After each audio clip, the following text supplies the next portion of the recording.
नमस्कार दोस्तों, आप लोग कैसे हैं। उम्मीद करते हैं दोस्तों आप लोग अच्छे होंगे। दोस्तों मैं आपके लिए न्यू सेशन में उपस्थित हुआ हूँ। वीडियो पसंद आए तो प्लीज़ लाइक कर दे, कमेंट कर दे और शेयर कर दे। भारत के इतिहास में पानीपत के पहले युद्ध का क्या महत्व है दोस्तों, मैं इस वीडियो के माध्यम से बताने जा रहे हैं।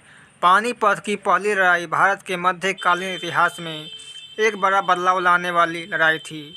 भारतीय इतिहास में कुछ युद्ध में के मैदान बहुत मशहूर हैं, जिनमें पानीपत शीर्ष के नामों में शामिल है।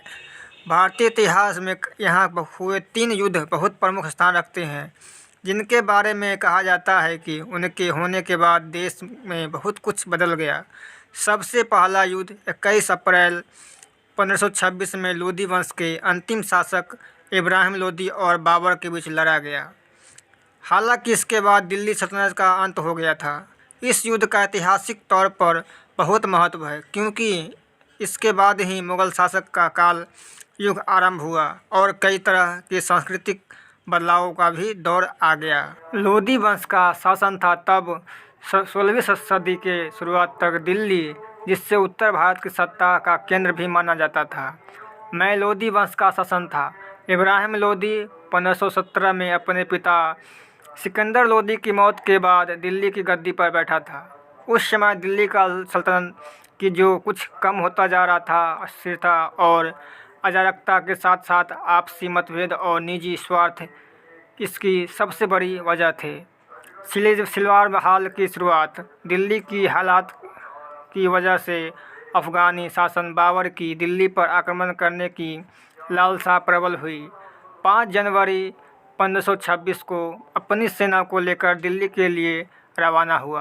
पहले बाबर को रोकने के लिए इब्राहिम लोदी ने सिखदार हमीद खां को भेजा और 25 फरवरी 1526 को अम्बाला में महिद खां और बाबर के बेटे हुमायूं के बीच लड़ाई हुई, जिसमें हुमायूं की जीत हुई।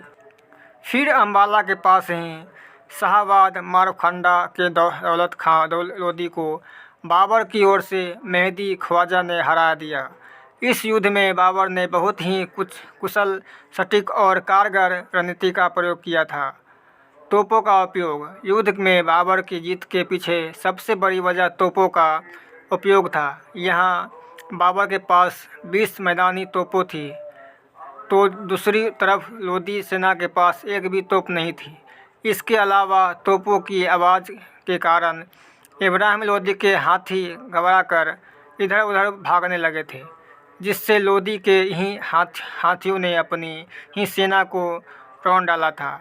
लेकिन युद्ध में बाबर की जीत का निर्णायक कारण बाबर की युद्ध नीति को बताया जाता है। बाबर ने तुर्गम्मा और अराबा की नीति का उपयोग किया था, जिसमें पूरी सेना को बाएं, दाएं और केंद्र के 3 हिस्सों में बांट दिया था। इसका फायदा यह हुआ कि बाबर के सैनिक लोदी के सेना को हर तरफ से घेरने में सफल रहे और तोपों के हमले के बाद की अफरा तफरी में बाबर इतनी बड़ी सेना को हराने में सफल रहा।